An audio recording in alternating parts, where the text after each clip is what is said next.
Ternyata selama ini misi jiwa dan jati diri kamu sudah ada di tanggal lahirmu sendiri. Buat kalian yang sedang mengalami kebangkitan spiritual dan sedang dalam proses pencarian jati diri dan misi jiwa, maka konten ini patut untuk kalian simak karena siapa tahu ini adalah langkah kalian untuk lebih dekat dalam menemukan jati diri kalian sendiri.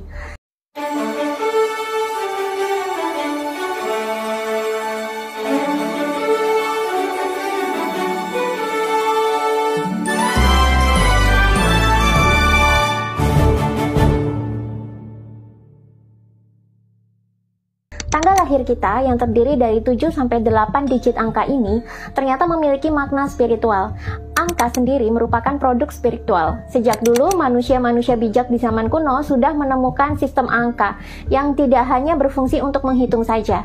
Tapi angka juga merupakan produk pemikiran manusia untuk menggambarkan keteraturan semesta. Para filsuf, para pemuka agama dan para orang-orang bijak kuno sudah lama menyadari bahwa alam semesta itu bergerak dalam sebuah keteraturan universal. Dan alam semesta itu pergerakannya sangat harmoni, sinkron, dan saling berkesinambungan satu sama lain. Demikian juga dengan kelahiran manusia, semuanya tanpa kita sadari telah ditata oleh semesta atau olehnya, sehingga kita lahir di momen dan tempat yang tepat dengan karakteristik yang sesuai dengan yang dibutuhkan alam untuk menjaga keseimbangan alam ini, dan dengan membawa misi jiwa atau dharma masing-masing. Tanpa kita sadari, lokasi lahir, waktu kita lahir, entah itu pagi, siang, sore, atau malam, serta posisi benda-benda langit yang beredar di atas kelahiran kita, itu ternyata membentuk karakteristik serta misi jiwa kita masing-masing. Dan ini sesuai dengan keteraturan semesta yang disimbolkan dalam urut-urutan angka. Lalu kira-kira bagaimana sih tanggal lahir Anda menggambarkan misi jiwa dan jati diri Anda?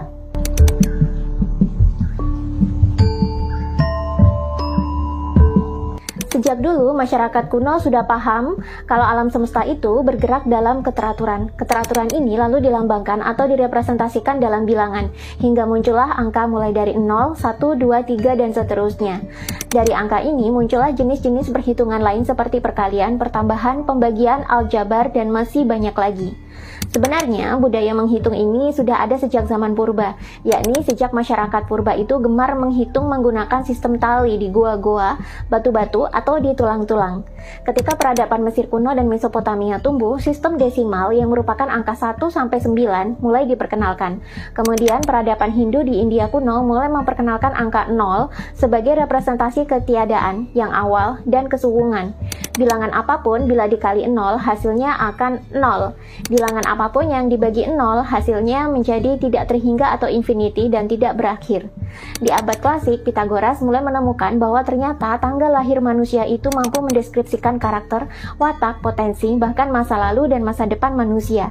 Inilah yang akhirnya menjadi cikal bakal numerologi. Numerologi bukanlah ilmu mistis, walaupun peradaban klasik itu sempat menggolongkannya sebagai ilmu metafisika. Bahkan sampai sekarang pun masih ada yang menganggap bahwa numerologi itu adalah ilmu metafisika. Mengapa demikian? Sebab di peradaban kuno, numerologi itu kerap disandingkan dengan ilmu astrologi, atau ilmu-ilmu falak atau ilmu metafisika lainnya. Padahal konsep awal numerologi itu berangkat dari pengamatan manusia yang menunjukkan bahwa alam semesta itu bergerak dalam pola-pola yang teratur, sama seperti angka yang urut dan teratur. Jumlah tanggal lahir manusia ternyata bisa menentukan seperti apa sih karakter, watak, masa lalu, serta masa depan manusia tersebut. Ini adalah hasil yang didapat melalui sejumlah pengamatan atau observasi, jadi bukan penerawangan mistik belaka. Nah, dengan mengetahui karakter dan potensi diri dari numerologi inilah, manusia bisa setahap lebih dekat dalam mengenali jati dirinya. Mengapa bisa demikian? Sebab semakin kenal dengan diri sendiri, maka manusia akan semakin menyadari jati dirinya, dan ini membuat manusia semakin dekat dengan proses menemukan diri sejati atau guru sejati dalam dirinya. Nah, cara untuk mengenal diri ini ada banyak, utamanya adalah pencarian ke dalam diri. Numerologi hanyalah salah satu cara untuk membongkar karakter dan potensi yang ada di dalam diri kita, dilihat berdasarkan penjumlahan tanggal lahir kita. Numerologi hanyalah salah satu metode untuk lebih mengenali diri sendiri. Dengan demikian, kita bisa mengeksplorasi diri lebih leluasa dan menerapkan potensi-potensi diri untuk meningkatkan kesadaran dan menjalankan misi jiwa. Pitagoras, orang yang diduga mengembangkan numerologi di Yunani kuno, sebenarnya bukanlah seorang dukun, meskipun dia juga mempelajari metafisika dan membuat secret society-nya sendiri. Pitagoras dalam sejarah terkenal sebagai seorang filsuf dan juga matematikawan.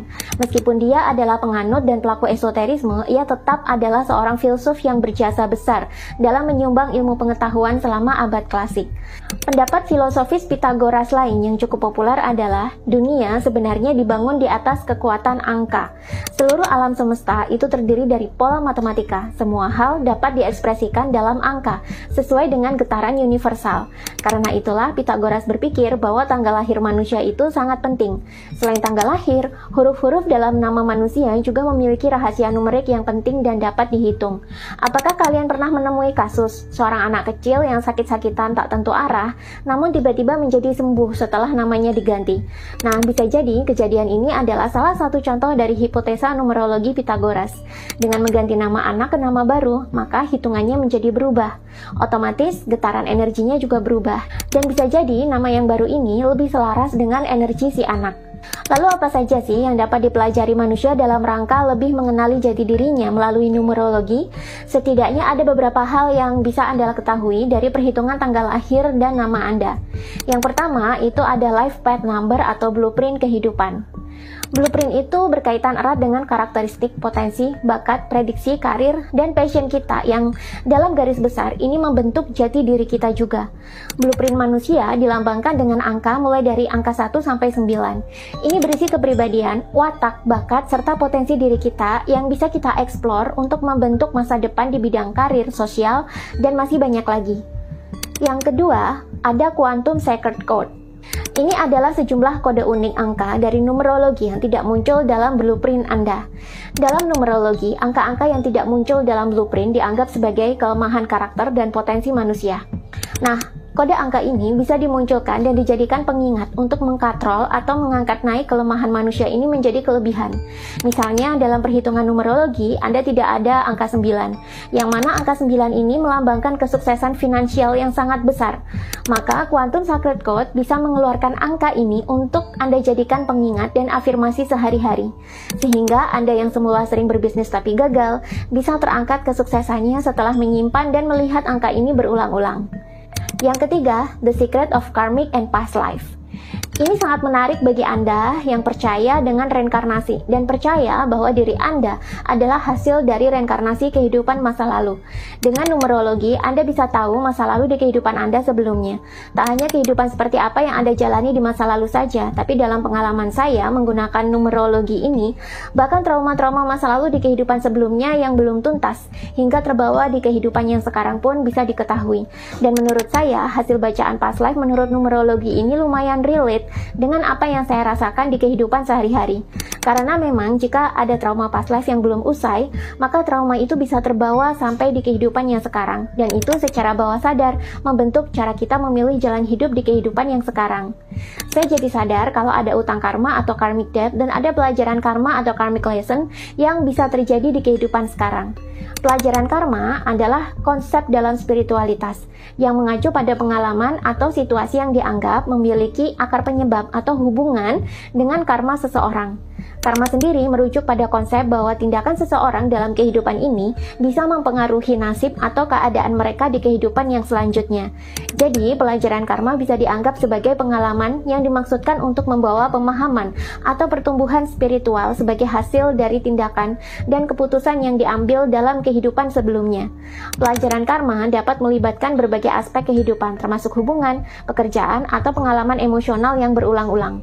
Menuntaskan karma ini dianggap sebagai kesempatan untuk pertumbuhan dan pembebasan spiritual.